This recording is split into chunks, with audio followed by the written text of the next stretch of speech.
আর বাকি ক্যামেরাম্যানদেরকে বলবো, তোমরা কেন রেকর্ড করো আমি জানি না। যদি তোমাদের এই এই লোকজন দেখিয়ে বিখ্যাত হওয়া বা কিছু টাকা পয়সা বা তুমি একটা কিছু পারো এরকম কিছু বোঝানোর জন্য হলে তোমাকে কিছু বলার নাই। আর যদি দিন প্রচারের স্বার্থে তুমি রেকর্ড করো, তাহলে কোন হুজুর কোন নায়িকার নাম নিছে কোন এক মাহফিলে, তোমার তো দরকার নাই এটাকে রেকর্ড করে ছেড়ে দেওয়ার। তুমি না দিন প্রচারক, তুমি অতটুকু প্রচার করবা যতটুকু দিন। অ্যাজ এ দিন প্রচারক যদি আমি দিন প্রচার করতে এসে খেয়ানত করি অথবা ভুল করি, উপস্থিত জনতার সামনে আমার ভুল হয়েছে,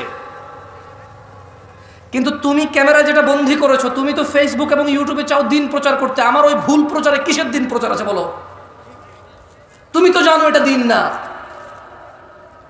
তাহলে কোন হুজুর কোন নায়িকার নাম নিছে, কোন হুজুর কোন নায়কের নাম নিছে, তোমার তো দরকার নাই তার ওই অতটুকু অডিওর সাথে ওই মহিলার ছবি লাগাই দিয়ে প্রচার করে দেওয়ার। এটাতে কেমন দিন প্রচার তোমার? ছি, তোমার মতো বাজে দিন প্রচারক আমি দেখি নাই।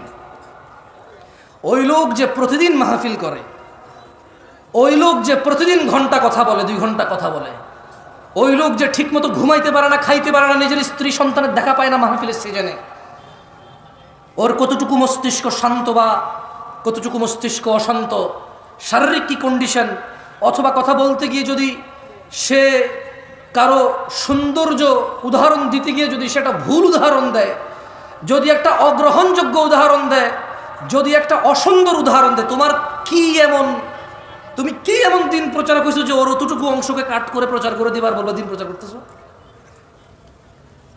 কি এতে তার কি তোমার কি সৌন্দর্য হয়েছে? মানে তোমার ওই ইউটিউবার ফেসবুকে ওই নায়ক নায়িকার অতটুকু অংশে কি প্রচার হয়েছে দিনের বলতে পারো আমার? কিছুই নেই। বরঞ্চ একটা কাজ করো, আমি আজকে 1 ঘন্টা কথা বললে এগুলো তোমার প্রচার করার দরকার নেই। জানো এই যে আমি আজকে এটা বলছি না, এতে কোনো বেনিফিট নাই। আমি যদি একটা আয়াত পড়ি, তোমাকে যদি আল্লাহ এতটুকু যোগ্যতা দেয় যে তুমি বুঝতে পারো এটা কোরআনের আয়াত, আমি যদি একটা হাদিস পড়ি, তুমি যদি বুঝতে পারো এটা হাদিস, বরঞ্চ কাট করে ওই কোরআনের আয়াতটুকু আর অর্থটুকু যা আমি বলছি, হাদিসটুকু আর হাদিসের অর্থটুকু যা আমি বলছি, এটুকু প্রচার করো ভাই। এতেই দিন প্রচার আছে, এর বাইরে দিন প্রচার নাই। তোমরা কি নোংরামো করছো, কে কাকে কি বলছে, শুধু ওগুলো প্রচার করে বলছো দিন প্রচার। তোমাদের ইচ্ছা ভাই, তোমাদের বুঝের মতো তো আর আমার বুঝ হয় নাই, আমি পারবো না। আমার মনে আছে আমি গত বছর এই মাঠে এসেছিলাম, অশ্লীলতা নিয়ে কথা বলেছিলাম গত বছর। আজকে চাচ্ছি সুন্নাহকে আঁকড়ে ধরার বিষয়ে কিছু কথা বলতে, যার অভাব আমাদের সবার মধ্যে আছে কম বেশ। একটু সাউন্ড আরো কম করে দেওয়া যায় ভাই, মানে খুব বিরক্ত লাগে নিজের সাউন্ড নিজে শুনতে। গান গাইলে গজল গাইলে এক হিসাব, ইকু শুনলে আরো বেশি তালে তালে তাল বাড়ে, কথা বললে নিজের শব্দ নিজের কাছে অনেক সময় বিরক্তির কারণ হয়ে দাঁড়ায়। বিসমিল্লাহ বিসমিল্লাহ শোনা যায়, খালাস আলহামদুলিল্লাহ। দিনী ভাইরা, আপনারা আজকে যারা উপস্থিত হয়েছেন আপনাদের এতটুকু বলি, ইন্নাদ-দীনা ইনদাল্লাহিল ইসলাম, আল্লাহর কাছে একমাত্র মনোনীত দিন হচ্ছে ইসলাম। আল্লাহ বলছেন ওয়ামাখতালাফাল্লাযীনা উতুল কিতাবা ইল্লা মিন বা'দি মা জাআহুমুল ইলমু বাগিয়াম বাইনাহুম, আর যাদেরকে কিতাব দেওয়া হয়েছিল তারা কেবল পরস্পর বিদ্বেষবশত, মানে আমার কথাই আপনার ভালো লাগে না, আপনার আচরণ আমার ভালো লাগে না, আমার স্টাইল ভালো লাগে না, কথার আন্দাজ ভালো লাগে না, বডি ল্যাঙ্গুয়েজ হাত পা নড়ে ভালো লাগে না, দ্রুত কথা বলি বা জোরে কথা বলি বা আস্তে কথা বলি ভালো লাগে না, অথবা আপনি নিজেকে শুধু হানাফি মনে করেন বা শাফি মনে করেন, হাম্বালি বা মালিকি মনে করেন। হানাফি মনে করার পরে আপনি হয়তো মনে করেন নিজেকে চিশতি, সাবরি, তরিকত, হাকিকত, মারেফত, শরীয়ত এভাবে মনে করতে পারেন। সুফি নিজেকে মনে করতে পারেন। সুফি মনে করার পর আপনি মাইজ ভান্ডার, সারসিনা, তারপরে এদিকে জৈনপুর, আটরশি, ফুরফুরা, আপনি নিজেকে এগুলো মনে করতে পারেন। আপনাকে একটা কথা বলি, মনোযোগ দিয়ে শোনেন। আল্লাহ সূরা আল ইমরানের 19 নম্বর আয়াতে বলেছে যে আল্লাহর কাছে একমাত্র মনোনীত হচ্ছে দিন হচ্ছে কি? তাহলে প্রবলেম কোথায়? আল্লাহ বলছেন ওয়ামাখতালাফাল্লাযীনা উতুল কিতাবা ইল্লা মিন বা'দি মা জাআহুমুল ইলমু বাগিয়াম বাইনাহুম, আর যাদেরকে কিতাব দেওয়া হয়েছিল তারা শুধু নিজেদের বিদ্বেষবশত, তাদের কাছে জ্ঞান আসার পরও তারা মতনৈক্য ঘটিয়েছিল। ইলম এসেছে, জ্ঞান এসেছে, ফুরকান এসেছে, সত্য মিথ্যার পার্থক্যকারী এসেছে, কিন্তু না, কোরআন ও সহিহ সুন্নায় তাদের কোনো আপত্তি ছিল না। কিন্তু তারা নিজেদের একে অপরের বিদ্বেষে বসে তারা জ্ঞান আসার পরে মতনৈক্য করেছিল। একজন আরেকজনের মতনৈক্য করতে গিয়ে ইসলামেরই মতনৈক্য করে ফেলেছে তারা। ওয়ামান ইয়াকফুর বিআয়াতিল্লাহ, ও দিনাজপুরের সচেতন নাগরিকরা, ও দিনাজপুরের সচেতন যুবক ও বৃদ্ধরা, ও দিনাজপুরের যুবতী ও বৃদ্ধারা সচেতন যারা আছো, ওয়ামান ইয়াকফুর বিআয়াতিল্লাহ, আর যে ব্যক্তি আল্লাহর আয়াতকে অস্বীকার করে, ফাইন্নাল্লাহা সারিউল হিসাব, নিশ্চয় আল্লাহ অনেক দ্রুত হিসেব গ্রহণকারী। কত দ্রুত? তুমি মোবাইলে কল দিলে বাংলাদেশ থেকে আমেরিকা যত দ্রুত যায় এর চাইতে দ্রুত। কত দ্রুত? আল্লাহু তাআলা আলাম, আল্লাহই ভালো জানে কত দ্রুত হবে। ইত্তাকু রাব্বাকুম ইয়া নাস, মানুষ রবকে ভয় করো। আল্লাহর কাছে একমাত্র মনোনীত দিন ইসলাম। নিজেদের দলে দলে বিভক্ত করে ভিন্ন ভিন্ন নামে ইলম, জ্ঞান, সত্য মিথ্যা আসার পরেও নিজেদের একজন আরেকজনকে পছন্দ অপছন্দের কারণে তোমরা দিনকে অস্বীকার করিও না, মতনৈক্য করিও না। জেনে নাও, সুন্নাহকে আঁকড়ে ধরা আমাদের জন্য আবশ্যক। সফলতা নেই মুস্তাফার অনুসরণ ছাড়া, সাল্লাল্লাহু আলাইহি ওয়াসাল্লাম। মুস্তাফার অনুসরণ ছাড়া, অনুকরণ ছাড়া, ইত্তেবা ছাড়া জান্নাত নামুমকিন, জান্নাত অসম্ভব। জাহান্নামের আগুন ঝলসে দেবে যার ইবাদতে মুস্তাফার অনুসরণ নেই। সুন্নাহকে আঁকড়ে ধরতেই হবে আমাদের। তিনি সুবহানাহু ওয়া তাআলা বলেন, মাইয়ুতি'র রাসূল, যে আমার রাসূলের ইতাআত করে, যে আমার মুহাম্মদের অনুসরণ করে সাল্লাল্লাহু আলাইহি ওয়াসাল্লাম, ফাকাদ আতা আল্লাহ, সে আল্লাহর ইবাদত করে। যে তিনি সাল্লাল্লাহু আলাইহি ওয়াসাল্লামের অনুসরণ করে, ফাকাদ আতা আল্লাহ, সে আল্লাহর ইবাদত করে। ওয়ামান তাওয়াল্লা, আর কেউ যদি রাসূল সাল্লাল্লাহু আলাইহি ওয়াসাল্লামের অনুসরণ থেকে মুখ ফিরিয়ে নেয়, ফামা আরসালনাকা আলাইহিম হাফিযা, আল্লাহ বলছে ও মুহাম্মদ সাল্লাল্লাহু আলাইহি ওয়াসাল্লাম, যদি কেউ আপনার থেকে মুখ ফিরিয়ে নেয়, যদি কেউ ভালো কাজ, খারাপ না তো অসুবিধা কোথায়? বাপে করেছে, দাদা করেছে, বড় হুজুর ফতোয়া দিয়েছে, যুগের পর যুগ চলে আসছে, সমস্যা কোথায়? ফামা আরসালনাকা আলাইহিম হাফিযা, ও মুস্তাফা আলাইহিস সালাম, ওয়ামান তাওয়াল্লা, যে আপনার অনুসরণ করে না ইবাদতে, আমি আল্লাহ আপনাকে তাদের জন্য তত্ত্বাবধায়ক করে পাঠাইনি। তাহলে কিভাবে পাঠাইছে আল্লাহ রাসূল সাল্লাল্লাহু আলাইহি সাল্লামকে?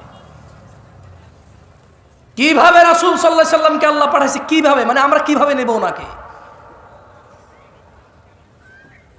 যদি আমাদের এই পুরো পৃথিবীর সমস্ত মুসলিম আল্লাহর রাসূলের ইতাআত বাদ দিয়ে নিজেদের প্রবৃত্তি স্বীকার করে, সেই প্রবৃত্তির অনুসরণ করে, আল্লাহ বলছেন যে আপনার কোনো দোষ নাই। ওয়ামা আলাইকা আল্লা ইয়াযাক্কা, ওয়ামা আলাইকা আল্লা ইয়াযাক্কা, এরা যদি পবিত্র না হয়, এরা যদি পরিশুদ্ধ না হয়, ওয়ামা আলাইকা আল্লা ইয়াযাক্কা, ও মুহাম্মদ আপনার কোনো সমস্যা নাই, আপনার কোনো দোষ নাই। কারণ আল্লাহ ওনার মুস্তাফাকে কি বলেছেন সাল্লাল্লাহু আলাইহি ওয়াসাল্লাম? বলেছেন ফাযাক্কির, ও মুহাম্মদ আপনি উপদেশ দিন সাল্লাল্লাহু আলাইহি ওয়াসাল্লাম। ইন্নামা আনতা মুযাক্কির, আপনি একজন উপদেষ্টা, উপদেশদাতা। লাস্তা আলাইহিম বিমুসাইতির, ওই যে ওখানে মাইকে লটারি হয়, ওই যে ওখানে বিয়ের গায়ে হলুদে গান বাজনা বাজে, ওই যে বাবা তার মেয়েকে নিজে নাচের স্টেজে উঠাই দিয়ে নাচ, নিজের মোবাইলে ভিডিও ধারণ করে নিজের বন্ধু বান্ধবকে বলে, দেখ দেখ তোর ভাতিজি কেমন নাচে। আল্লাহ সুবহানাহু ওয়া তাআলা বলছেন, লাস্তা আলাইহিম বিমুসাইতির, আপনি এদের কর্ম নিয়ন্ত্রক নন, তবে আপনি জেনে নেন, ও মুস্তাফা আপনি জেনে নেন, ইল্লা মান তাওয়াল্লা ওয়া কাফার, যে আপনার থেকে মুখ ফিরিয়ে নেবে, যে আপনার অনুসরণের অস্বীকৃতি করবে, ফায়ুআযিবুহুল্লাহ আল আযাব আল আকবার, তিনি সুবহানাহু ওয়া তাআলা তাকে কঠোর দণ্ডে দণ্ডিত করবেন। এই হচ্ছে ওনার মর্যাদা। আমরা যদি মুস্তাফার অনুসরণ না করি আলাইহিস সালাম, আল্লাহ নবীর অনুসরণ না করলে, নবীর উপদেশ মেনে না চললে আলাইহিস সালাম আমাদেরকে কঠোর দণ্ডে দণ্ডিত করবেন। তিনি তা কোরআনুল কারীমে সুস্পষ্ট করে তিনি বর্ণনা করেছেন, ওয়ার্নিং করেছেন আমাদের। দিনী ভাইরা, আল্লাহর কাছে একমাত্র মনোনীত দিন হচ্ছে কি? ইসলাম। আর আমরা কেন ইলম আসার পরেও, জ্ঞান আসার পরেও আমরা কেন মতনৈক্য করি বলতে পারেন? আমি কিন্তু একটু আগে বলেছি, নিজেদের বিদ্বেষ বশত। কার বিদ্বেষ বশত? কার? প্রবলেম আমার, প্রবলেম আপনার। কারণ আপনি নিজে যদি বলি যে কোরআন কি পূর্ণাঙ্গ মানেন, আপনি বলবেন মানি। আমি যদি বলি যে পরিস্থিতি যদি এমন আসে কোরআনের জন্য জীবন দিতে হবে, মানে এখানে চান্সেস আছে যে মানে জীবনটা চলে যাবে মনে হয়, দাঁড়াবেন? আপনি বলবেন হ্যাঁ দাঁড়াবো ইনশাআল্লাহ। যদি বলি মুস্তাফা ছাড়া কেউ নেই অনুসরণীয়, আপনি কি মানেন? আপনি বলবেন অবশ্যই, উনি ছাড়া কে আছে অনুসরণীয়। যদি বলি তিনি সাল্লাল্লাহু আলাইহি সাল্লামের অনুসরণীয় হচ্ছে আল্লাহর ইবাদত, আপনি কি মানেন? আপনি বলবেন অবশ্যই, তিনি সাল্লাল্লাহু আলাইহি সাল্লামের অনুসরণীয় হচ্ছে আল্লাহর ইবাদত। তাহলে প্রবলেম কোথায়? আমরা কেন বিভক্ত? কোরআন তো আমরা পূর্ণাঙ্গ মানতে রাজি, জীবন দিতে রাজি। উনি সাল্লাল্লাহু আলাইহি সাল্লামকে সর্বোচ্চ পর্যায়ে রাখতে আমরা রাজি। তাহলে প্রবলেম কোথায়? প্রবলেম কোথায় বলেন তো? কোথায়? নিজেদের। প্রবলেম কোথায়?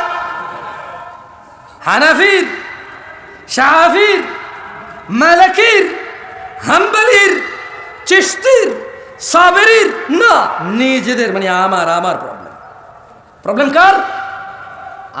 আমাদের প্রবলেম। আল্লাহর কাছে একমাত্র মনোনীত দিন হচ্ছে কি? ইসলাম। দিন কি আসলে? আল্লাহ সুবহানাহু ওয়া তাআলা কোরআনুল কারীমে বলছেন, ওয়ামা আতাকুমুর রাসূল, যা রাসূল সাল্লাল্লাহু আলাইহি সাল্লাম দিয়েছে, ফাখুযুহু, তা নিয়ে নাও। দিন কি?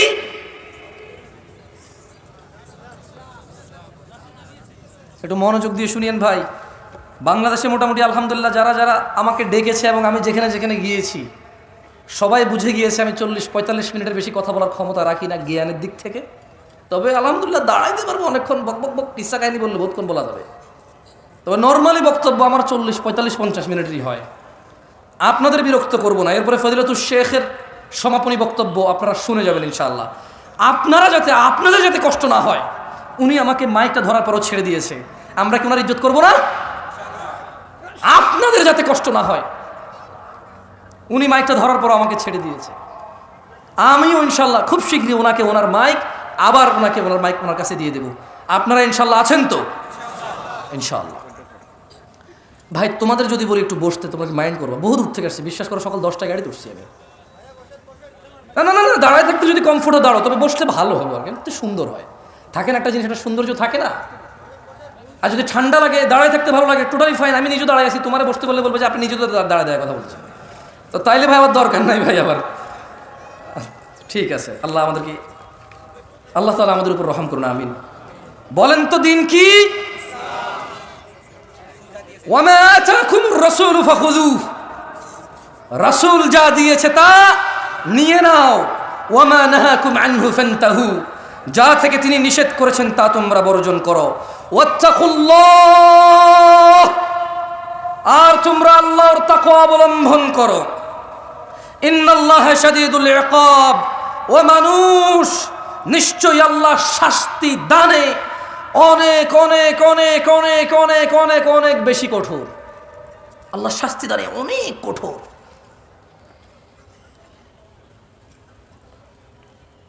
দিনী ভাইরা, রাসূল যা দিয়েছে তাই যদি ইসলাম হয়, আচ্ছা জোরে জোরে চিল্লে চিল্লে না বলি, কিছু গলাও খারাপ হয়, আপনাদের বুঝতে অসুবিধা হয়, একটু সুন্দর করে আস্তে আস্তে বলি কেমন?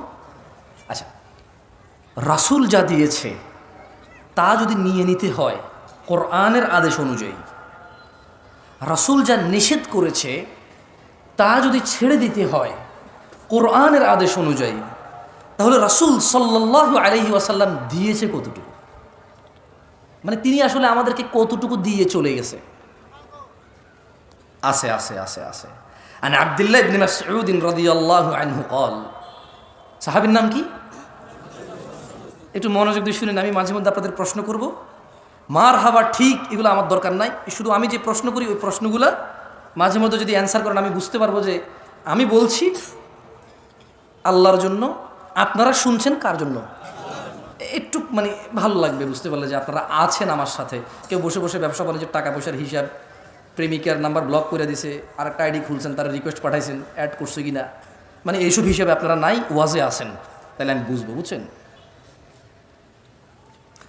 عن عبد الله بن مسعود رضي الله عنه قال, আব্দুল্লাহ ইবনে মাসউদ রাদিয়াল্লাহু আনহু থেকে বর্ণিত, তিনি বলেন, قال رسول الله صلى الله عليه وسلم, আল্লাহর রাসূল সাল্লাল্লাহু আলাইহি ওয়াসাল্লাম বলেছেন। কে বলেছেন? কে বলেছেন?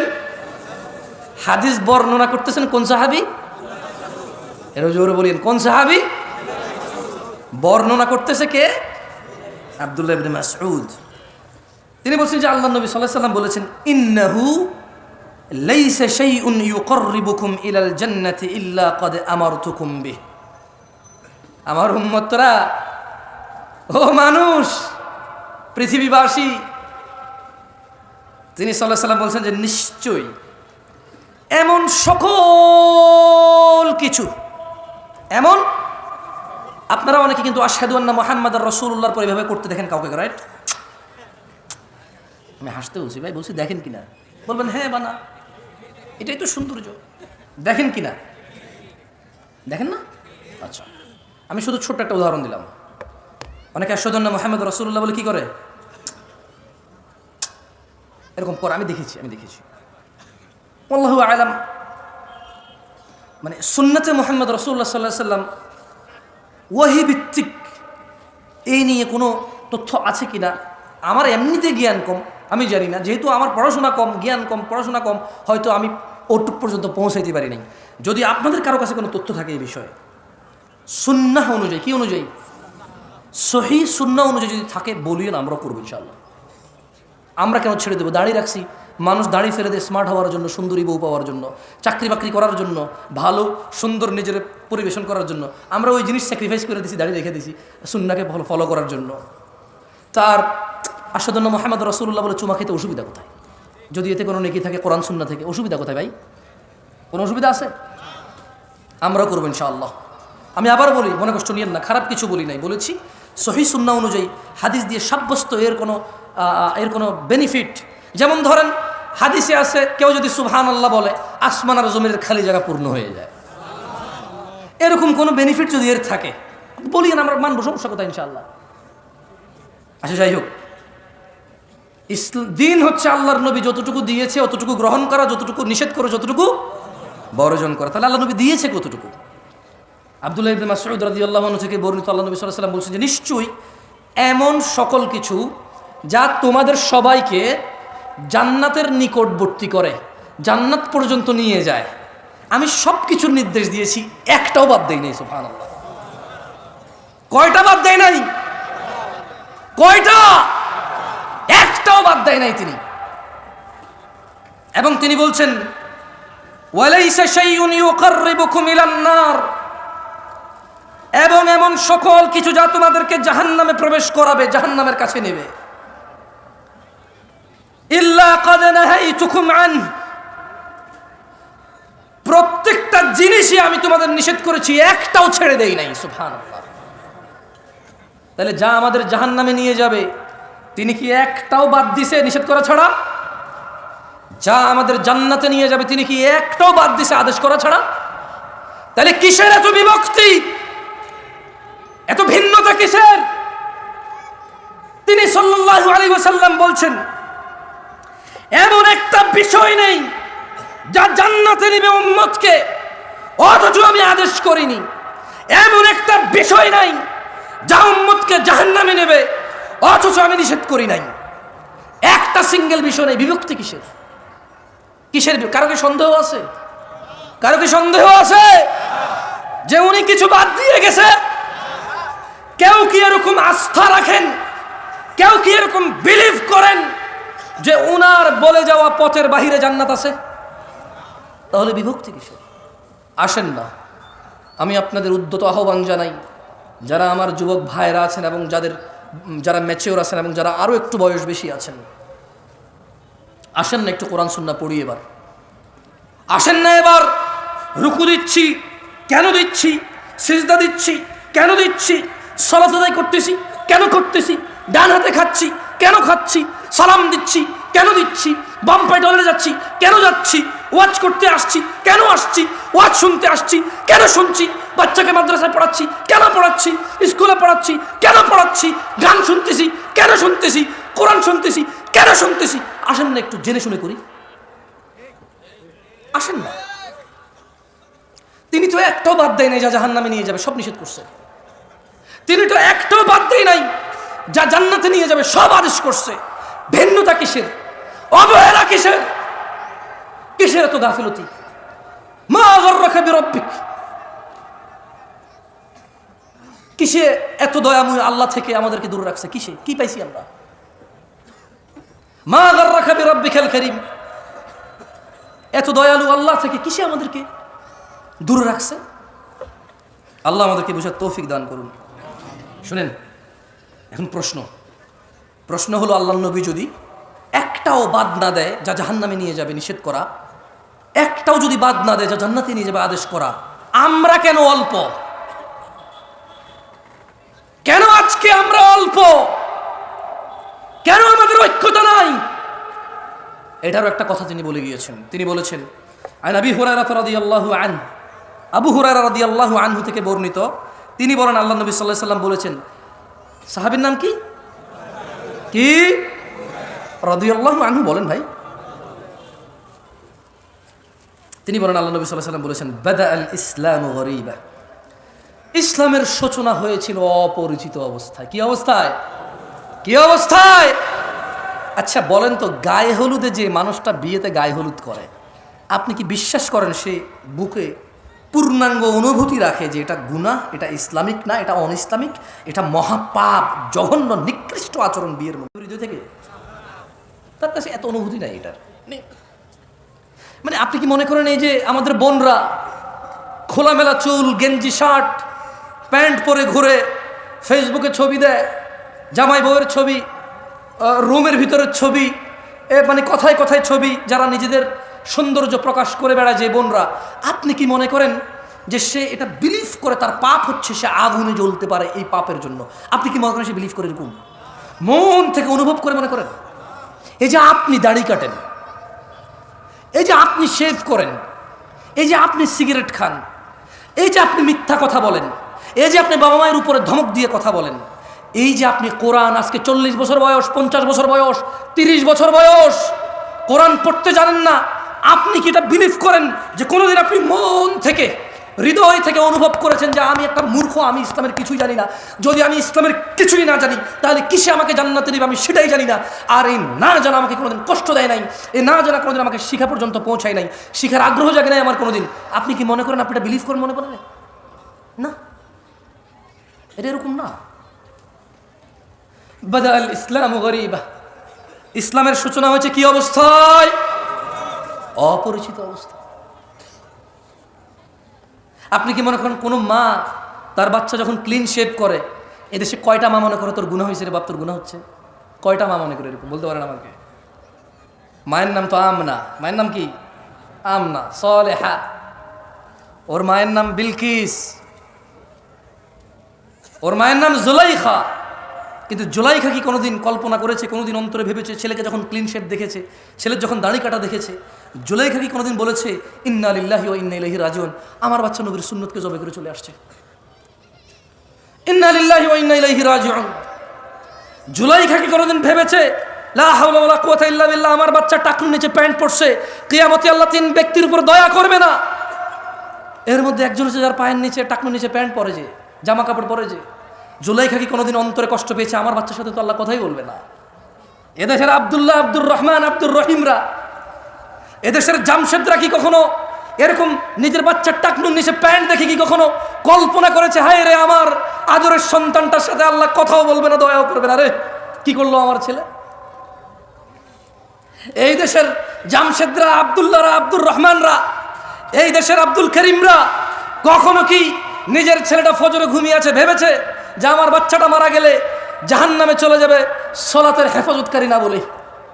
কোনোদিন কি কল্পনা করেছে এই দেশের আব্দুল করিমরা? বলেছে? বলেন তো। ইসলাম তাহলে ওর কাছে কতটুকু পরিচিত? ও ইসলামকে কতটুকু জানে? কিভাবে জানে ইসলামকে সে? আমাকে কি একটু বলতে পারেন আপনারা? যে দেশের ভ্যান ড্রাইভার, রিক্সার ড্রাইভাররা সারাদিন কষ্ট করে 800 টাকার জন্য, অথচ ফজরের 2 রাকাত সুন্নত দুনিয়াতে যা আছে এর চাইতে বেশি, সে ফজরের 2 রাকাতে যায় না, 800 টাকার পিছে ঘুরে। কোনোদিন কি এদেশের আমার দরিদ্র মুসলমানরা কি ভেবেছে যে দিনে 12 রাকাত সুন্নতে মুআক্কাদা, ফজরে 2, জোহরে 6, মাগরিবে 2, ইশায় 2, এই 12 রাকাত সুন্নত যে পড়ে আল্লাহ তার জন্য জান্নাতে ঘর নির্মাণ করে? কয়জন নিয়েছে বেনিফিট? কতজন ইসলামে এটা বুকে লালন করে? আমরা ইসলামকে কিভাবে জানি? শুধু বিয়েতে কবুল আমাদের ইসলাম সম্মত, বাকি বউ যে কাপড় পরে, জামাই যে কাপড় পরে, যেখানে বসে বিয়ে হয়, যে বিয়ে পড়ে, যে উকিল হয়, যে সাক্ষী হয়, সব কিছুতে ইসলাম কোথায়? মুসলমানের বিয়েতে ইসলাম কোথায়? মুসলমানের বিয়েতে ইসলাম কোথায়? আমরা যদি ইসলাম জানি তাহলে বিয়েতে ইসলাম কোথায়? বলতে পারেন কোনটা কোনটা ইসলামিক, কোনটা কোনটা বিয়েতে ইসলামিক আমাদের? আজকে এখানে আপনার উপস্থিতিতে আপনি নিজে কয়টা ইসলাম আছে আপনার মাঝে, আমার মাঝে? কয়টা আছে? এই আয়োজক ছেলে আমাকে ফোন করেছে, বলো যে ভাই আপনি আসতে হবে, আপনার নামই করছে। আমি বলছি আমি ওয়াজ নেওয়ার সময় বলছি আমি পারলে আর আসবো না, ফোন রাখো, তোমার থেকে কি ওয়াজ দিয়েছি নাকি? আমার নম্রতা কোথায় ছিল ওর সাথে? ও তো কত সুন্দর আয়োজন করেছে, কত কষ্ট করেছে ও, কিন্তু আমি কেউ দুঃখ বোঝার চেষ্টা করছি? হয়তো করিনি তখন। তখন আমার রাইট নিয়ে আমি চিন্তায় ছিলাম যে দূর ভাই, আমি তো বলছি, তুমি কেন ফোন দিচ্ছ আমাকে? কোথায় আমাদের ইসলাম? আমরা তো নিজেরাই দিনে 10টা ভুল করি, নিজেরাই দিনে 100 ভুল করি, 500 ভুল করি। তিনি সাল্লাল্লাহু আলাইহি সাল্লাম বলেছে, এই ছোট ভাই তুমি কেন দাড়ি কাটো? বলতে পারো? বলতে পারো তুমি কেন দাড়ি কাটো? তুমি জানো না। Maybe you look nice, you think like that, তোমার একটা চিন্তা, জাস্ট তোমার একটা ধারণা। মেবি তুমি বৃদ্ধ দেখতে চাও না নিজেকে, দাঁড়িয়ে রাখলে বুড়া বুড়া মনে হয়, হয়তো তোমার মাথায় একটা ঢুকছে পোকা, আদারওয়াইজ হোয়াট এলস? আর কি মানে, আর কি হতে পারে এখানে? পারপাস কি হতে পারে দাড়ি কাটার? মানে কি? জ্ঞান বেড়ে যায়, উচ্চতা বেড়ে যায়, বংশমর্যাদার পরিচয় চেঞ্জ হয়ে যায়, চাকরি হয়ে যায়, হোয়াট? তুমি প্রতি বৃহস্পতিবার রাতে কাটো শুক্রবারকে উদ্দেশ্য করে, তুমি বিয়েতে যাওয়ার আগের দিন কাটো, তুমি বেড়াইতে যাওয়ার আগের দিন কাটো, তুমি শহরে যাওয়ার আগের দিন কাটো, তুমি বাড়িতে ফেরার দিন কাটো। কেন ভাই? তুমি নিজে জানো না। ইসলামের সূচনা হয়েছিল কি অবস্থায়? সবাই বলেন, ইসলামের সূচনা হয়েছিল কি অবস্থায়? অপরিচিত অবস্থায়।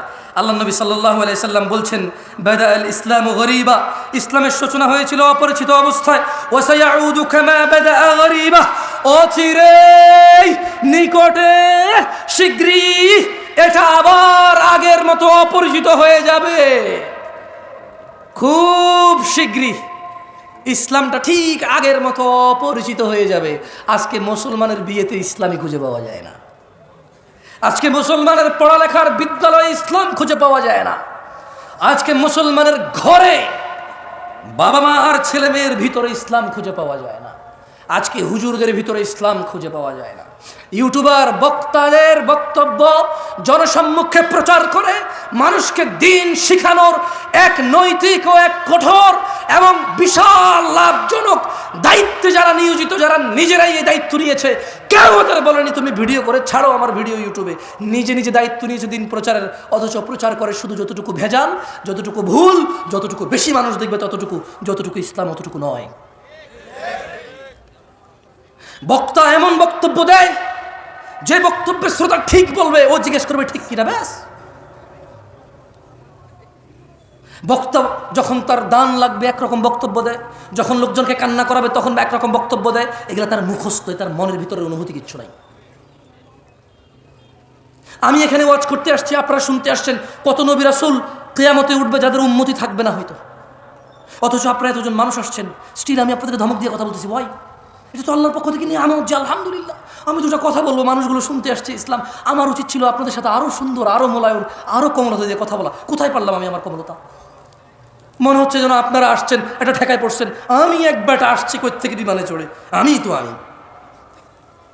কোথায় আমার নম্রতা? আমি তো আসলে শঙ্কিত আমাকে নিয়েই। আপনাদের কি ওয়াজ করবো আমি আমাকে নিয়েই চিন্তিত। আল্লাহ তাআলা আমাকে ক্ষমা করুক, আপনারাও আমাকে মাফ করে দিন যদি ধমক দিই আমি আপনাদের। আমি হয়তো কথা বলার ফ্লো, আমার হয়তো স্বভাবগত জাত একটু চঞ্চল আমি ভাই, বুঝছেন? হাত পা নড়ে চড়ে, মাথা মতো গরম হয়ে যায় যখন উল্টাপাল্টা কিছু, মানে বাস্তবতার হাদিস একরকম, কোরআন একরকম, একটু গরম হয়ে যায়। আমি এর জন্য আন্তরিকভাবে ক্ষমা চাই। আপনারা আমার ভাই, আপনারা আল্লাহকে ভালোবেসে আসছেন, আপনারা নিজেরা টাকা খরচ করে আমাকে এখানে দাঁড় করাইছেন কথা বলার জন্য। এটা কত বড় নিয়ামত আল্লাহর পক্ষ থেকে আমার জন্য, অথচ আমি কিনা আপনাদের সাথে সুন্দর ব্যবহার করতে পারছি না। আমার মনে হচ্ছে যেন আমি মালিক হয়ে গেছি, কিনে ফেলছি আপনাদের, আমি একটা কিছু হয়ে গেছি।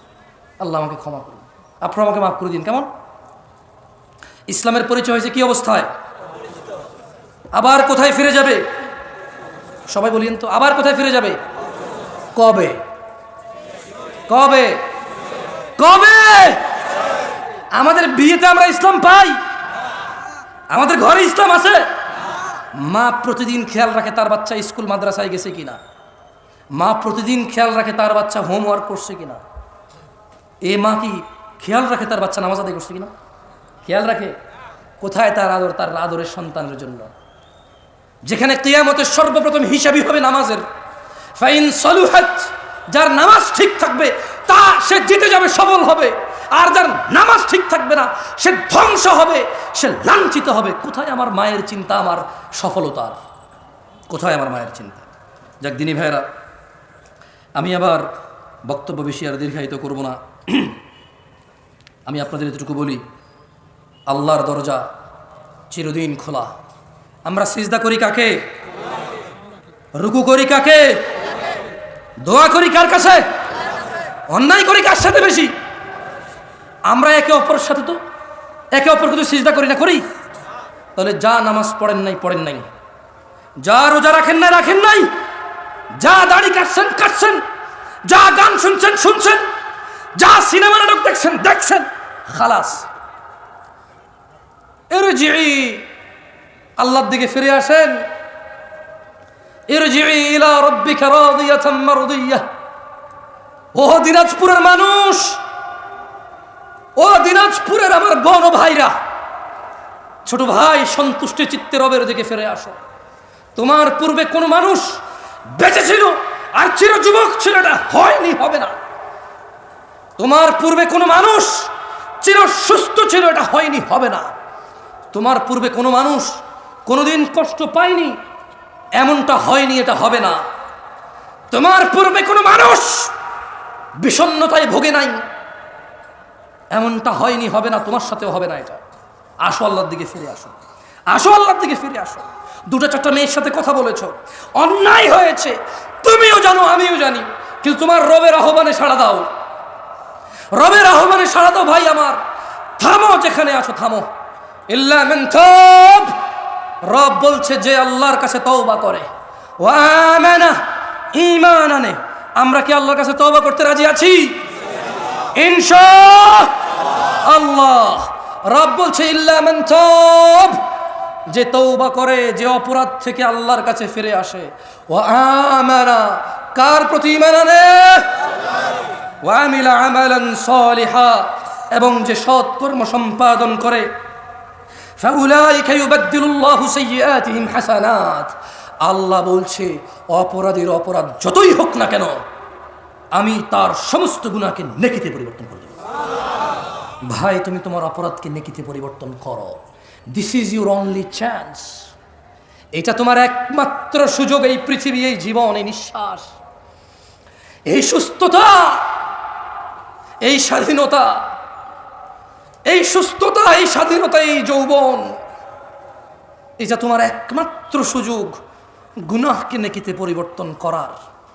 নিঃশ্বাসটা যদি বের হয়ে চলে যায়, যদি তুমি এই পৃথিবী ছেড়ে চলে যাও, বিশ্বাস করো তোমার গুনাহ থাকবে। তিনি তোমার রব, তিনি জানে, তুমি জানো, আমি জানি না কি হবে। তবে শোনো, তিনি ঘোষণা দিচ্ছেন, এটা কোরআনের আয়াত, এটা তুমি বলতে পারবে না হাদিস জয়ীফ, হাদিস জাল, এটা আহলে হাদিসের, এটা ওয়াহাবীর, এটা লামাযাবের, এটা হানাফির, এটা শাফির, এটা বলার সুযোগ নাই। এটা কোরআনের। এটা কিসের? এটা কিসের?